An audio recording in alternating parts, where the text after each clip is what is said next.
رمضان سوچوں کی تبدیلی کا مہینہ ہے، جذبوں کی تبدیلی کا مہینہ ہے، خیالات کی تبدیلی کا مہینہ ہے، ظاہر کے بدلنے، اندر کی سوچوں کے انقلاب اور دل کی کیفیتوں کے مچلنے کا مہینہ ہے۔ رمضان ایک سوچ ہے، ایک انقلاب ہے۔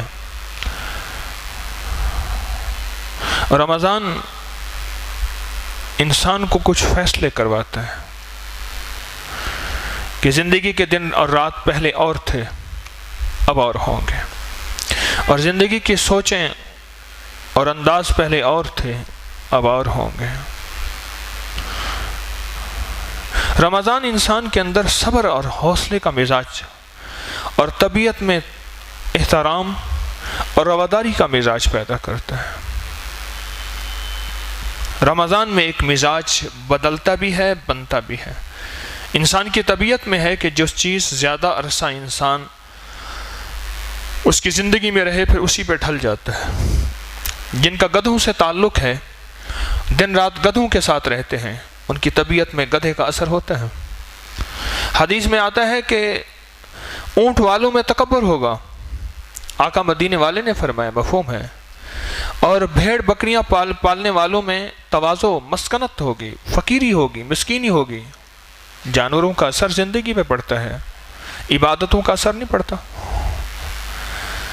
مجمع کا اثر نہیں پڑتا۔ جس مجمع میں انسان بیٹھتا ہے اس کی سوچیں، اس کے خیال، اس کے تصور، اس کا دھیان، اس کا اثر نہیں پڑتا۔ رمضان فیصلے کرنے کا مہینہ ہے، رمضان طبیعتوں کو بدلنے کا مہینہ ہے۔ اس میں انسان کو اللہ جل شانہ مستقل صبر دیتا ہے، اور پھر ایک وقت آتا ہے کچھ ہی دنوں کے بعد انسان کی طبیعت اس صبر پہ ڈھل جاتی ہے۔ پہلے دن کا روزہ، دوسرے دن کا روزہ، آج کا روزہ دیکھیں، وہ جو پہلے بے چینی ہوتی تھی اب کم ہوتی جا رہی ہے۔ اب محسوس کر رہے ہیں؟ پہلے دن بے چینی ہوئی، دوسرے دن ہوئی، تیسرے دن ہوئی، چوتھے دن ہوئی، اب آہستہ آہستہ وہ بے چینی کم اس لیے ہو رہی ہے کہ ہماری طبیعتیں اس کی طرف مائل ہو رہی ہیں، اور ہماری طبیعتوں میں صبر رچ بس رہا ہے۔ اور اسلام یہی چیز چاہتا ہے کہ صبر اس کی طبیعت میں آئے، ان 30 دنوں میں ایسا صبر آئے، ایسا حوصلہ آئے، سب کو معاف کرنا ہے، سب کو برداشت کرنا ہے۔ کوئی مسلک ہے، کوئی مذہب ہے، کوئی مزاج ہے، اس سب کو ساتھ لے کے چلنا ہے۔ اکٹھا بیٹھ کے کھانے میں کیوں فضیلت دی ہے کہ جب اکٹھا بیٹھ کے کھائیں اس میں اجر زیادہ ہے، بہت صبر کے ساتھ کھانا پڑتا ہے۔ کوئی لقمہ چھوٹا توڑتا ہے، کوئی لقمہ زیادہ بڑا توڑتا ہے، کوئی ایسے کھاتا ہے کہ منہ میں سے چھینٹے پلیٹ میں گر جاتے ہیں، کوئی لقمہ اٹھا کے آدھا وہیں گر جاتا ہے، آدھا منہ میں گر جاتا ہے۔ یہاں ایک صبر اور حوصلے کی اصل میں مشق کرائی جا رہی ہے۔ پھر اجتماعی بلایا جاتا ہے، جیسے ہماری تسبیح خانے خانقاہ میں یہ اجتماعی روزے رکھنے کے لیے آپ حضرات تشریف لائے۔ پہلے یہ بات عمومی رواج میں تھی، اب عمومی رواج میں نہیں ہے۔ ہزاروں کے مجمع ہوتے تھے درویشوں کی خانقاہوں میں۔ یہ بھی درویش ہے، میرے مرشد درویش تھے، میں ان کا غلام ہوں، میں درویش نہیں ہوں، میں ان کا غلام ہوں۔ یہ بھی کسی درویش کی خانقاہ ہے، درگاہ ہے، آستانہ ہے، تسبیح خانہ، کچھ کہیں۔ یہاں جو دن رات کی ایک تربیت ہے، اس میں ایک مشق یہی سکھائی جا رہی ہے، میرے لیے بھی آپ کے لیے بھی، کہ ہمیں سہنا آ جائے۔ آج میرے ساتھ بیٹھے ایک صاحب کھانا کھا رہے تھے، مجھے کہنے لگے میرے مزاج میں اتنا غصہ تھا کہ سڑک پہ چلتے ہوئے لوگوں کو سائڈیں مار دینا، لوگوں کے راستے بند کرنا، لوگوں کی گاڑیاں، یہ میرے مزاج میں تھا، عام بندے سے لڑ پڑنا، الجھ پڑنا۔ لیکن جس چیز نے مجھے سب سے زیادہ نفع دیا میری زندگی میں، میرے اس غصے کو، میرے اس الجھاؤ کو، اور میری اس جھنجھلاہٹ کو، میری اس ایگزائٹی کو، میری اس ٹینشن کو، اور میرے اس برہمی کو، جس چیز نے سب سے زیادہ فائدہ دیا وہ بیت الخلاء کی دعا نے دیا۔ میں ایک بات آپ سے اکثر عرض کیا کرتا ہوں، میرے پچھلے دروس میں یہ بات موجود ہے کہ بیت الخلاء میں فیملی رہتی ہے، خبث اور خبائث، خبث جن اور جننی۔ تو جہاں میاں بیوی رہیں گے وہاں بچے بھی ہو جائیں گے، وہاں فیملی رہتی ہے۔ ضروری نہیں ہر چیز میری آپ کی آنکھ دیکھے۔ یہ تو ہمیں پتہ ہے کہ بیت الخلاء ٹوائلٹ میں جراثیم ہوتے ہیں اور وہ صرف خوردبین دیکھ سکتی ہے۔ یہاں بھی ایک بات یاد رکھیے گا، یہاں بھی ایک روحانی خوردبین ہے جو جنات کو دیکھ سکتی ہے، جو شیاطین کو دیکھ سکتی ہے۔ ایک یہ چہرے کی آنکھیں ہیں، ایک دل کی آنکھیں ہیں۔ جس کو دل کی آنکھیں مل جاتی ہیں وہ خوردبین روحانی ہوتی ہے، جو ان شیاطین اور جنات کو دیکھ سکتی ہے جس کے بارے میں کائنات کے سب سے سچے نبی علیہ السلام نے اطلاع کر دی کہ بیت الخلاء میں فیملی رہتی ہے۔ خبث، بسم اللہ اللہم انی اعوذ بک من الخبث والخبائث، رہتی ہے اور ہماری زندگیوں میں زنگ بھرتی ہے، زہر بھرتی ہے، اور ہماری سوچوں کے اندر وہ نیگیٹیوٹی، ہماری سوچوں کے اندر الجھاؤ، اور ہماری زندگی میں گناہ، بدکاری، سیاہکاری، ہماری زندگی کے اندر خنزیر کا مزاج پیدا کرتی ہے۔ خنزیر گندگی کھاتا ہے، خنزیر کا ایک انوکھا مزاج ہے۔ میں آپ کو کیا بتاؤں، مجھے ایک صاحب کہنے لگے، اس نے کہا کہ تسبیح خانے میں آنے سے پہلے میں اور میری بیوی ہم دونوں خنزیر تھے۔ میں نے کہا کیسی بات کر رہے ہیں آپ؟ کہ لیکن سچ ہے، ہمارا چہرہ انسانوں کا تھا، ہماری چاہت اور خواہش خنزیر سی تھی۔ پھر اس نے وضاحت کی اور اس نے مجھے بتایا۔ پھر میں نے یہ کتابوں میں پڑھا، میں نے ایک جانوروں پہ کتاب لکھی، اس پہ سے بہت سی کتابوں سے بہت سا میٹر لیا تو مجھے اس کی معلومات ہوئی۔ اور پھر میں نے بہت سے لوگوں کے کہا، وہ کہتے ہیں نیشنل جیوگرافی میں یہ چیز ہے، موجود ہے۔ وہ کہتے ہیں میں خنزیر تھا اور میری بیوی بھی خنزیر تھی۔ میں اسے کہوں بار بار یہ نہ کہے تو، کہ مجھے کہنے دیں آپ، ہماری چاہتیں وہی تھیں، ہماری چاہتیں وہی تھیں۔ میں بھی اپنی بیوی سے مطمئن نہیں ہوتا تھا اکیلا، اور میری بیوی بھی مجھ سے مطمئن نہیں ہوتی تھی جب تک کہ 8-10 بندے میں نہ پھراؤں اور وہ نہ پھرائے۔ بس میں زیادہ وضاحت نہیں کروں گا۔ اور پھر اس نے کہا کہ جب ان کا ایام آتے ہیں، ان کے دن آتے ہیں، تو جو خنزیر مادہ ہے وہ کھڑی ہو جاتی ہے اور خنزیر پیچھے پورے لائن بنا کے کھڑے ہوتے ہیں، اور ملتے جب وہ خنزیرنی جو ہے مطمئن ہو جاتی ہے، چلی جاتی ہے، ایک خنزیر سے اس کی تسلی نہیں ہوتی۔ کہنے لگا میں بھی وہ تھا اور میری بیوی بھی وہ تھی، ہم یہ زندگی گزار رہے تھے، تجھے تیری ادا پسند، مجھے میری ادا پسند۔ میں اسے کہتا تجھے تیری ادا پسند ہے، مجھے میری ادا پسند، تو اپنی زندگی کو انجوائے کر، میں اپنی زندگی کو انجوائے کرتا ہوں۔ کہا کہ مجھے جس چیز نے خنزیر کی زندگی سے نکالا ہے وہ بیت الخلاء کی دعا ہے۔ اور آپ کے درس سے میں نے بیت الخلاء کی دعا کا احساس پایا، ادراک پایا۔ اس سے پہلے بیت الخلاء کی دعا میں نے پڑھی تھی، سنی تھی، تھوڑی یاد بھی تھی، پر یہ پتہ نہیں تھا کہ اس کا یہ فائدہ ہے۔ یہ پھر تسبیح خانے سے پتہ چلا، اور میں نے اپنی زندگی کے خنزیر پنے سے نکلا۔ میری چاہتوں کو لگام آئی، میری خواہشوں کو دیوار آئی، اور میری چاہتیں اور خواہشوں کو اللہ جل شانہ نے ایک احترام دیا اور شرم دیا اور پھرم دیا۔ اس سے پہلے میری چاہتیں بفری ہوئی تھیں، بے لگام تھیں، میری خواہشوں کی کوئی حد نہیں تھی۔ اس کی بنیادی وجہ وہ بیت الخلاء سے زندگی لے کے روز آیا ہے۔ ننگا ہونا وہاں مجبوری ہے، مجبوری ہے، رب نے یہ نظام رکھ دیا ہے، بس وہ اسی ننگے ہونے کا انتظار کرتے ہیں، ننگے ہونے کا انتظار کرتے ہیں۔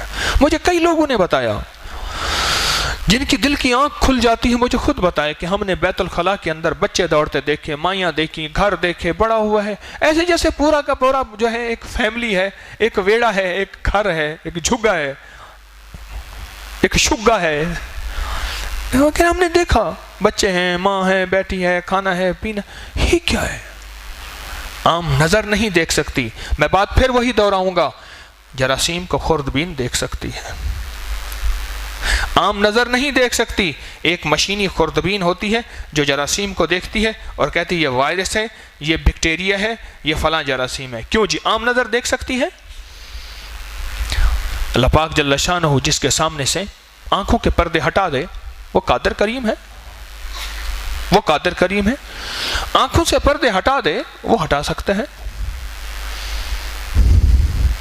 ہم اپنی زندگی میں انقلاب لے کر گھر میں جانا ہے. رمضان کی اس زندگی میں، رمضان کے ایام میں ہماری زندگی میں ایک انقلاب آئے، اور انقلاب لفظ قلب سے نکلا ہے. قلب دو نقطے والا کاف، اس سے ہمارے دل ہے، دل کا بدلنا، من کا بدلنا، چاہتوں کا بدلنا، سوچوں کا بدلنا، لذتوں کا بدلنا، چہرے کا بدلنا، حلیہ کا بدلنا، باہر کا بدلنا، ظاہر کا بدلنا، اندر کا بدلنا. ہمارے اندر ایک کیفیت پیدا ہو جائے کہ میں نے اپنے انقلاب لانا ہے. سڑکوں کو بلاک کرنے، ایمبولینس کے اندر سسک کے مریضوں کا مرنا، ٹائر جلانے اور احتجاج کرنے، اور بھوک ہڑتال کے نام پہ زہری اندر کھا کے لوگوں کو پریشان کرنا، توڑ پھوڑ کرنا، اور اللہ کی مخلوق کے لیے اظہار ثانی کا ذریعہ جلسے جلوس، اس کا نام کوئی انقلاب نہیں ہے، یہ انتشار ہے. اللہ کے ہاں یہ چیز مطلوب نہیں ہے، چاہے وہ حکومت کے خلاف ہو، چاہے وہ کسی چیز کے خلاف ہو. اللہ کے ہاں اس کی کوئی حیثیت نہیں ہے. انقلاب دل کے بدلنے کا نام، انقلاب قلب سے نکلا ہے. اور قلب کہتے ہیں کس کو؟ ہاں، اور قلب ہے دو نقطے والا تو اس سے مراد دل ہے، اور قلب ہے کتاب والا تو اس سے مراد کتا ہے. اب خود سوچ لیں یہ اندر سے کیا بننا چاہتا ہے. کہتا میں بھی خنزیر تھا اور میری بیوی بھی، اور ہماری زندگی میں یہ بے لگام زندگی تھی اور چل رہی تھی، سوچ چل رہی تھی، ہمارا من بھی، ہمارا دل بھی، ہماری سوچیں بھی، ہماری طبیعتیں بھی. میں 1999 میں 2000 میں اس کے بعد تک 6 سال میں نے F10-4 اسلام آباد میں کلینک کیا، عمرہ کا آخری ایریا. اس کے بعد پھر F11 بنا. پھر ایک بنگلے میں ایک صاحب میرے پاس آئے، ایک عہدے کے اعتبار سے بہت بڑے تھے، بیوی کے ساتھ آئے. میں نے وقت دیا تو مجھے کہنے لگے مجھے آپ کے وقت تسلی نہیں ہوگی. میں نے کہا رش لگا ہوا ہے، لائن لگی ہوئی، اس سے زیادہ وقت تو نہیں دے سکتا. مجھے کہنے لگا کہ آپ کو میں پک کے ڈراپ کر سکتا ہوں، گاڑی میں مجھے وقت دے دیں. میں نے کہا نہیں، جن کے ہاں میں رہتا ہوں ان کی گاڑی مجھے چھوڑ آتی ہے، آپ ان سے بات کر لیجئے. وہ کہنے لگے میں بات کر لوں گا، یہ میرے دوست ہیں. انہوں نے ان سے بات کی. پاکستان ابزرور اخبار نکلتا ہے، زاہد ملک ان کے بھائی، ان کے بنگلے میں F10 میں میں 6 سال کلینک کرتا رہا. تو انہوں نے ان سے بات کی تو انہوں نے کہا ٹھیک ہے. اچھا، وہ مجھے اپنی گاڑی میں، ہم دو پیچھے بیٹھ گئے، مجھے کہنے لگے آپ سے میری بات کی تسلی نہیں ہوئی تھی. اور پھر اس نے اپنی دل کی کیفیتیں بتائیں. میں اس عہدے میں ہوں، مال دولت چیزیں فلاں فلاں فلاں میرے لیے کوئی حیثیت نہیں، اور میں بہت زیادہ جو ہے میرے پاس فراوانی ہے. فلاں جگہ میرا فارم ہاؤس ہے چک شہزاد میں اتنے ایکڑ کا، فلاں جگہ یہ ہے، فلاں جگہ یہ ہے، فلاں کرتے کرتے کرتے کہنے لگے میں نے 12 کہو میں وہاں 12 کہو، اصل میں کہو کا درخت تھا، وہ بھارا تھا، جو بھی جاتا تھا جن اس کو چپک جاتا تھا. کہو کا نا ایک دستہ بھی بنتا ہے، بڑا پکا ہوتا ہے نا کہو. یہ تھا بھارا کہو. مجھے وہاں کے پرانوں نے بتایا جو درخت کے قریب جاتا تھا کچھ جنات تھے، شرارت کر دیتے تھے، وہ بیمار ہو جاتا تھا، پکڑا جاتا تھا. تو کہ اب تو خیر وہاں ساری آبادی ہو گئی. تو کہنے لگے 12 کہو میں میرا ایک مکان ہے، اور اس مکان میں ہر ایک الماری میں مختلف برانڈ کے جو ہے شراب میرے پاس سجی ہوئی ہے، اور نشے کا ہر نظام میرے پاس موجود ہے. اور وہاں ویکینڈ پہ میرا ایک سما ہوتا ہے عیاشی کا، میرے 2-3 دوست آتے ہیں، اور پھر اس طرح اور اس طرح اور اس طرح. کہنے لگے اکتا گیا ہوں، برائی سے اکتا گیا ہوں. چھوڑ بھی نہیں سکتا. آپ کے پاس کوئی حل ہے؟ بس میں یہ چاہتا ہوں. ڈرائیور سن رہا تھا, کہنے لگا ڈرائیور بھی میرے ساتھ ہوتا ہے, بچہ وہ کھاتا پیتا ہے. ڈرائیور سن رہا تھا. میں نے کہا بہت کوئی مسئلہ ہی نہیں. کہنے لگا آپ کہے تو ایسے رہے جیسے چونٹی مارنی ہو. میں ہاتھی ہوں. میں نے کہا ہاں, ایسی لفظ کہا. کہنے لگا آپ کہے تو ایسے رہے جیسے کوئی چونٹی ہو. میں ہاتھی ہوں. میں نے کہا کوئی مسئلہ نہیں ہے, تو کون سی ایسی بات ہے؟ مجھے کہنے لگے کہ آپ اسی طرف جا رہے ہیں, میں آپ کو وہ گھر دکھاؤں. میں نے کہا بالکل دکھائیں. مجھے گھر لے گیا, بہترین گھر, کوئی 2-2.5 کنال کا گھر, لاجواب. اس میں کمرے, بیڈ, ہر جگہ شراب سجی ہوئی. یہ شراب یہ اس برانڈ کی ہے, یہ اس کی ہے, یہ اس کی ہے, یہ نشے کا انداز یہ ہے, یہ انجیکشن ہے, فلاں گولیاں ہیں, یہ ہیں فلاں فلاں جو بھی ہے.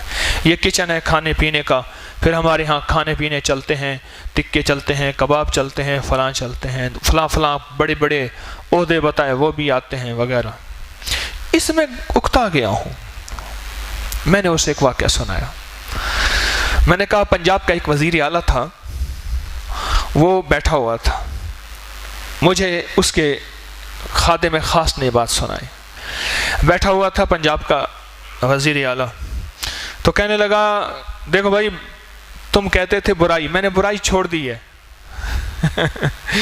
میں نے برائی چھوڑ دی ہے, ہر وقت شراب, زندگی, فلاں فلاں فلاں. تو وہ جو تھا نا اس کا خادم, وہ بے تکلف ہوتا ہے. بعض جو ہوتے ہیں نا بے تکلف ہوتے ہیں. یہ جب رفیق تارڑ پاکستان کا صدر تھا, لاہور میں ایک بیکری ہے جوہر ٹاؤن میں, وہاں اس کا یار ہوتا تھا. پھر دل کا دھوں نکالنے کے لیے اس یار کے پاس آتا تھا. ملک کے نظام کی ذمہ داری ہے, ایک شریف آدمی تھے, تو اس یار کے پاس آتا تھا. وہ اس کو فیکا کہتا تھا. فیکے کی حالت ہے فیکا, رفیق کو فیکا. تو اس سے دھوں نکالنے کے لیے یعنی اس کے پاس آتا تھا, اور بے تکلف دوست تھا وہ.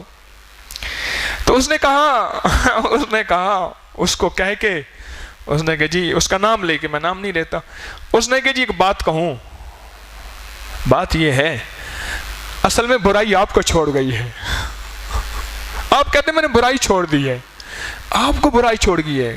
پھر گٹے گوڈے توڑے رہے نہیں.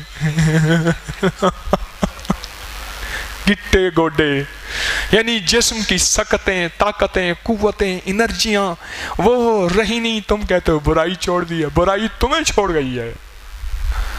تو مجھے کہنے لگا کہ یہ زندگی کا سامان ہے اور یہ کچھ ہے. اب آپ بتائیں ہاتھی ہے یا چونٹی ہے؟ میں کہ چونٹی ہے, چونٹی کی ایک ٹانگ ہے. مجھے دیکھے کہنے لگے آپ کے بارے میں میں نے بڑی شہرت سنی ہے, فلاں جرنل نے, فلاں جسٹس نے, فلاں نے کہا. میں اس لیے آیا ہوں. اور انہوں نے کہا کہیں نہیں جاتا, آپ تو میرے مے خانے, شراب خانے میں آ گئے. تو میں نے کہا کون سی بات ہے؟ آ گئے. میں نے کہا بیت الخلاء کی دعا آتی ہے آپ کو؟ کہنے لگے مجھے نہیں آتی. میں نے کہا کوئی مسئلہ نہیں, یاد کر لیں. آپ گاڑی کے آگے لگا دیں, آپ گاڑی ڈرائیو کرتے ہیں, آفس کے آگے لگا دیں, بس نظر پڑتی رہے, وہاں نظر پڑتی رہے.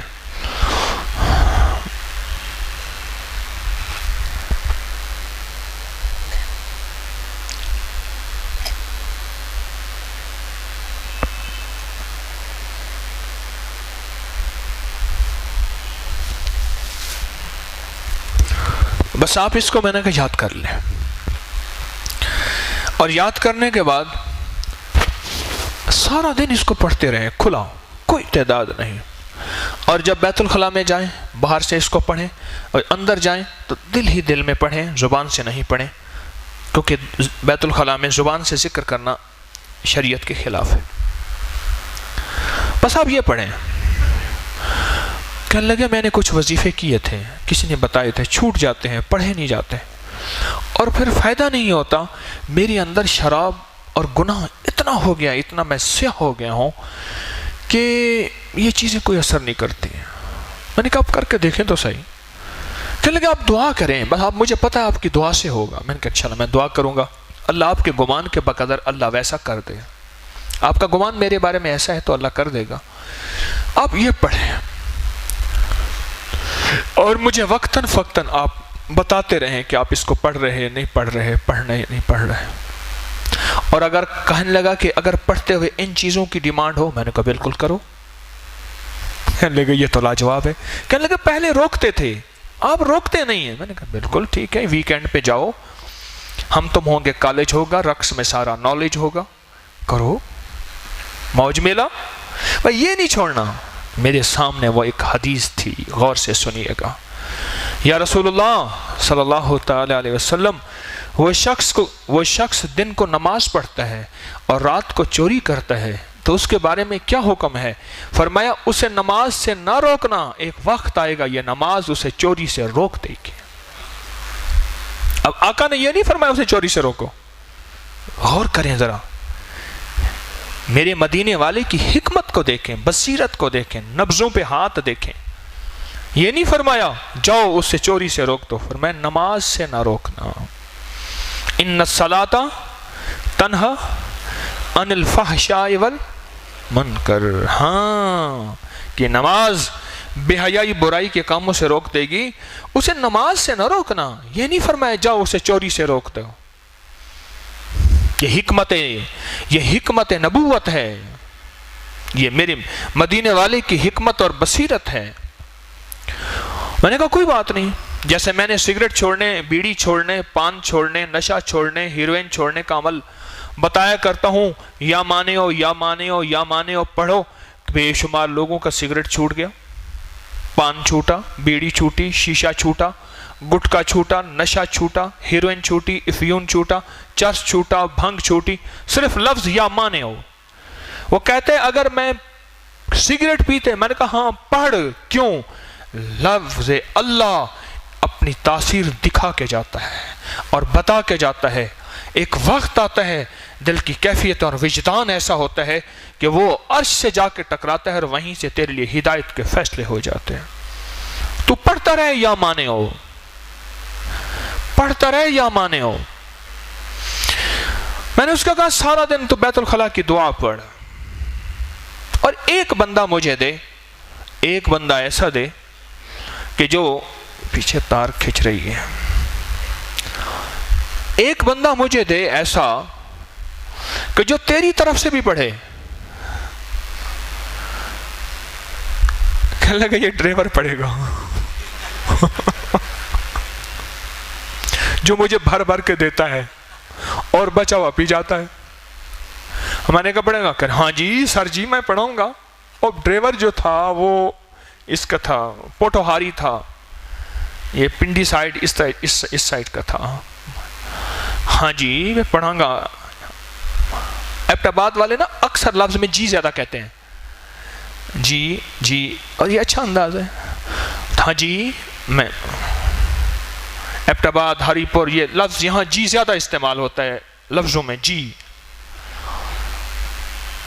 بیٹھے ہیں کوئی ایبٹ آباد ہری پور کے اس طرح کے؟ ہاں بیٹھے ہیں، بہت سارے بیٹھے ہیں. تو پڑھوں گا. میں نے کہا یاد کر لینا. اس نے یاد کر لیا، بات ہوئی ہو گئی. کوئی 1 مہینہ 2 مہینے 2 مہینے 2.5 مہینے کے بعد اس کا ڈرائیور مجھے ملا. تو مجھے ڈرائیور کہنے لگا کہ میں پڑھ رہا ہوں بہت زیادہ، صاحب جی بھی کبھی کبھی پڑھ لیتے ہیں لیکن پڑھ رہے ہیں، لیکن ابھی تک تو کہانی تو وہی چل رہی ہے. میں نے اسے ایک مثال دی.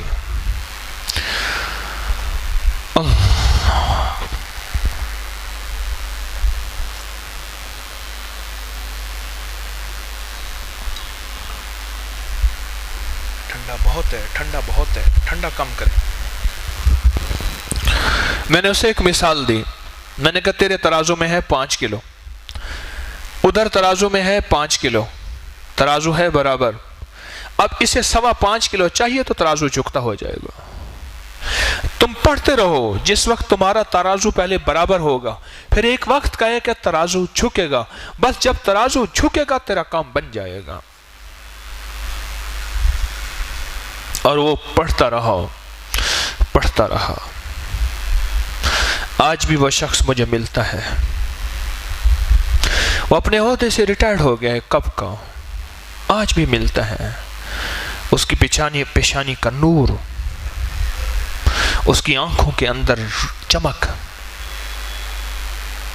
اس کے دل کی دنیا کی آبادی، اس کی روح سے ہو کا نکلنا اور اللہ کا نکلنا، اس کی طبیعت، اس کی سوچیں، اس کے جذبے، اس کی چاہتیں، اور پچھلی زندگی کی کوتاہیوں کو کا اعادہ، ازالہ، ایسا ہوا کہ گمان سے بالا تر، خیال سے بالا تر ہم نے اپنی زندگی کا انقلاب لے کے یہاں سے جانا ہے۔ ہماری زندگی میں تبدیلی ہو، ہمارے جذبوں میں، ہماری سوچوں میں۔ تسبیح خانے کے اندر بھی آئے اور تسبیح خانے کے اندر بھی دن رات لمحے گزرے، ابھی تک میری سوچ نہیں بدلی، ابھی تک میرا جذبہ نہیں بدلا، ابھی تک میرے فیصلے نہیں بدلے، ابھی تک میرا انداز نہیں بدلا، ابھی تک میں نہیں بدلا۔ زمیں بدلی، زماں بدلا، مکیں بدلے، مکان بدلا، نہ تو بدلا نہ میں بدلا، تو پھر بدلا تو کیا بدلا۔ بیت الخلا کی دعا اور مسنون دعاؤں کا اہتمام، تسبیح خانے سے اس کی مشق کر کے جانی ہے۔ وہاں فیملی موجود ہے اور ان کا نشانہ ہم ہیں، اور ان کے نشانے کے لیے ننگا پن ہونا ضروری ہے، اور وہ وہاں کی مجبوری ہے، اور اسی مجبوری کو وہ کیش کرتے ہیں۔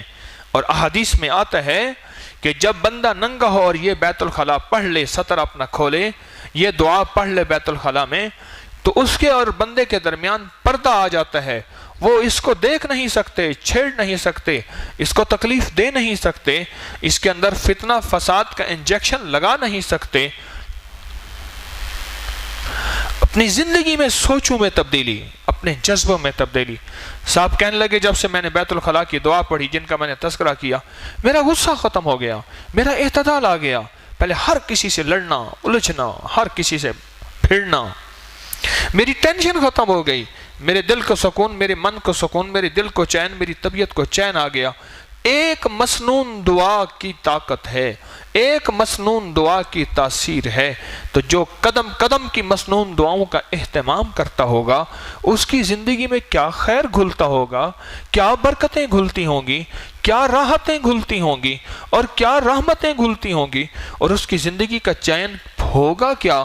اس لیے اللہ والوں نے فرمایا نا، ابراہیم بن ادھم رحمۃ اللہ علیہ فرماتے ہیں، جو چین اور سکون اللہ نے ہمیں دیا ہے، اگر بادشاہوں کو پتہ چل جائے، بادشاہ تلواریں نکال کے ہم پہ ٹوٹ پڑیں، ہم جو چین اور سکون ہمارے پاس ہے۔ حالانکہ نہ دولت، نہ مال، نہ زندگی، نہ ہٹو بچو، کچھ بھی نہیں، پر ایک چین ہے، ایک سکون ہے جو زندگی کے اندر بھرا ہوا ہے۔ اور وہ چین سکون لٹتا کہاں ہے؟ بیت الخلا میں جا کے لٹتا ہے۔ یہ حرام مال کی طرف متوجہ ہوتا ہے، یہ حرام نظروں کی طرف متوجہ ہوتا ہے، یہ حرام جذبوں کی طرف متوجہ ہوتا ہے، یہ حرام کھانوں کی طرف متوجہ ہوتا ہے، یہ حرام لمحوں کی طرف متوجہ ہوتا ہے، یہ حرام بولوں کی طرف متوجہ ہوتا ہے، یہ حرام سوچوں کی طرف متوجہ ہوتا ہے، یہ حرام صبح حرام شاموں کی طرف متوجہ ہوتا ہے۔ جب بیت الخلا کے دروازے اپنے اوپر بند کر لیتا ہے شر کے، پھر اس کی سوچوں میں حلال طیب طاہر زندگی، پھر اس کے نظروں میں، پھر اس کے کھانے میں پینے میں، پھر اس کے اٹھنے میں بیٹھنے میں، پھر اس کے صبح میں شام میں طیب طاہر زندگی، حلال کا ایک پردہ آتا ہے، ایک چھتری آتی ہے۔ یاد رکھیے گا، قیامت تک وحی کی برکات ہمیشہ رہیں گی۔ قرآن وحی اور میرے مدینے والے کا فرمان وحی، اور یہ وحی کی برکات قیامت تک باقی رہیں گی اور رہنی چاہیے، قیامت تک باقی رہیں گے وحی کی برکات۔ وما ينطق عن الهوى ان هو الا وحی یوحی، میرے حبیب اپنی مرضی سے کچھ فرماتے ہی نہیں، قرآن کہتا ہے، جو ہم ان پہ وحی نہ کر دیں، جو وحی ہوتا ہے وہی فرماتے ہیں۔ ان کا اگر غصہ ہے، خوشی ہے، آپ کی مسکراہٹ ہے، جو بھی کیفیات ہیں وہ سب وہی ہیں۔ یہ دعا وہی ہے، اور وہی کی برکات قیامت کی آخری صبح تک رہے گی، اور قیامت کے آخری انسان تک رہے گی۔ وہی اپنی برکات سمو کے ہماری زندگی میں رہے گی۔ جو اندر کے غلط جذبے ہیں، جس سے خود انسان پریشان ہے کہ مولا میں بے بس ہوں، کیا کروں، مولا میرا تو نے بھرم شرم رکھا ہوا ہے، تو کرم فرما دے۔ جو اندر کے گندے جذبے ہیں بیت الخلا کی دعا اٹھا کے کھرچ دیتی ہے، صاف کر دیتی ہے، کھرچ صاف کر دیتی ہے، اور بیت الخلا کی دعا ان چیزوں کو دھو دیتی ہے جو اندر کے گندے جذبے ہیں۔ ہم نے اپنی زندگی کو تسبیح خانے سے اور رمضان سے فیصلہ کروانا ہے اس رمضان میں کہ مولا رمضان میں میرا من بدل دے، میرا تن بدل دے، میرے جذبے بدل دے، میری سوچیں بدل دے، اللہ مجھے بدل دے۔ اور یہ بدلے گا اس وقت جب اپنی زندگی میں بدلنے کا پہلے فیصلہ کرے گا، فیصلہ کرنے کے بعد فیصلے کا قدم اٹھائے گا، اور قدم اٹھانے کے بعد ایک محنت، ایک کوشش کرے گا، پھر یہ بدلتا چلا جائے گا، پھر یہ سنورتا چلا جائے گا، پھر اس کا تن من، پھر اس کی سوچیں، پھر اس کے جذبے، پھر اس کے انداز، یہ زندگی ساری کی ساری بدلتی چلی جائے گی۔ یہ اس وقت ہوگا جب یہ فیصلہ کرے گا اور ان دعاؤں کا اہتمام کرے گا، ان دعاؤں کا اہتمام کرے گا۔ رمضان ہمارے لیے سعادت کا مہینہ بن کے آیا ہے، برکت کا مہینہ بن کے آیا ہے، اور رمضان میں ہم نے ان دعاؤں کا اہتمام کر کے برکتیں کیوں پانی ہیں، اس کی ایک وجہ ہے۔ رمضان میں نفل کا اجر کس کے برابر ہوتا ہے اور فرض کا اجر کس کے برابر؟ 70 گنا بڑھ جاتا ہے۔ رمضان میں ہر مسنون دعا، میرے آقا مدینے والے کا ہر قول فعل، میرے آقا مدینے والے کا ہر پھول ہر بول، اس کی تاثیر بڑھ جاتی ہے، اس کی طاقت بڑھ جاتی ہے۔ اور ایک اور خوشخبری بھی ہے، جس عمل کو رمضان سے شروع کیا جائے اللہ کی رحمت ایسی ہوتی ہے سارا سال اس عمل کی توفیق ملتی رہتی ہے۔ جس عمل کو رمضان سے شروع کیا جائے سارا سال اس عمل کی توفیق ملتی رہتی ہے۔ مجھے کئی جوان آئے، کہنے لگے جو جوانی کے دن رات ہیں والدین کے ساتھ بد اخلاقی کرتے ہیں، ماں باپ کے ساتھ، لوگوں کے ساتھ، پھر برائیاں، گناہ، نیٹ کی زندگی، فلاں زندگی، اس سے نجات چاہتے ہیں، بس میں نہیں ہے، کیا کریں؟ میں نے کہا بیت الخلا کی دعا پڑھیں اور کثرت سے پڑھیں۔ کئی لوگوں نے بتایا میاں بیوی کے جھگڑے تھے، ہم نے اس کو کثرت سے پڑھا، جھگڑے ختم ہو گئے، آپس میں پیار ہو گیا۔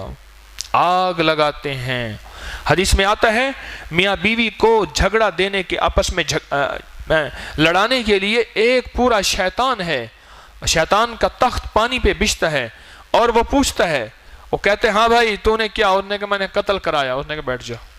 اس نے کہا میں نے جھگڑا کرایا، اس نے کہا بیٹھ جاؤ۔ اس نے کہا چوری کرائی، اس نے کہا بیٹھ جاؤ۔ اس نے کہا ایک آیا شیطان، اس نے کہا میں نے میاں بیوی کو جھگڑا کرایا، اس نے کہا زندہ باد، شاباش، ادھر آؤ۔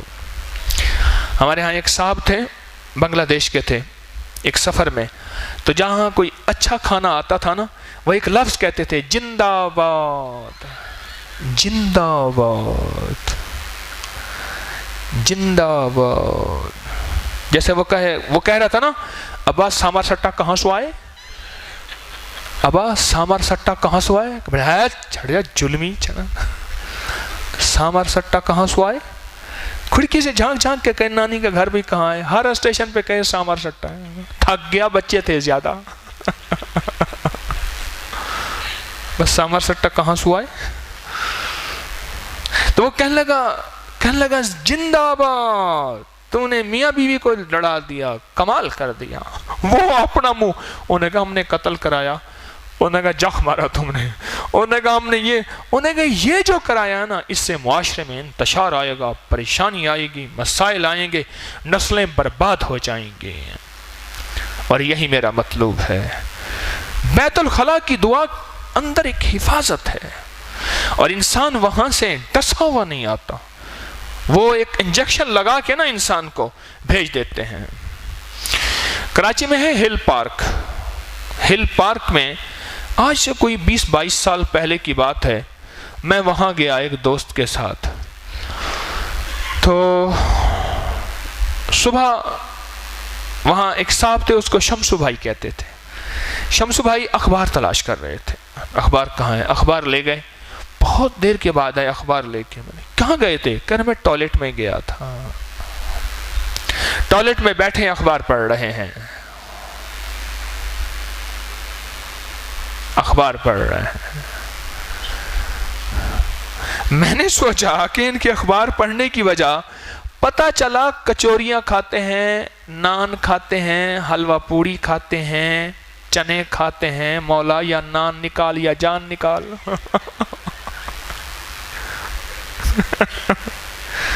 شمسو بھائی اخبار لے گئے. اخبار کہاں؟ اخبار میں نے ٹوائلٹ میں جانا ہے. ٹوائلٹ میں اتنی دیر کے بعد آیا اخبار. اخبار ساری پڑھ، پیٹ بھی خالی ہو گیا، اخبار بھی خالی ہو گیا.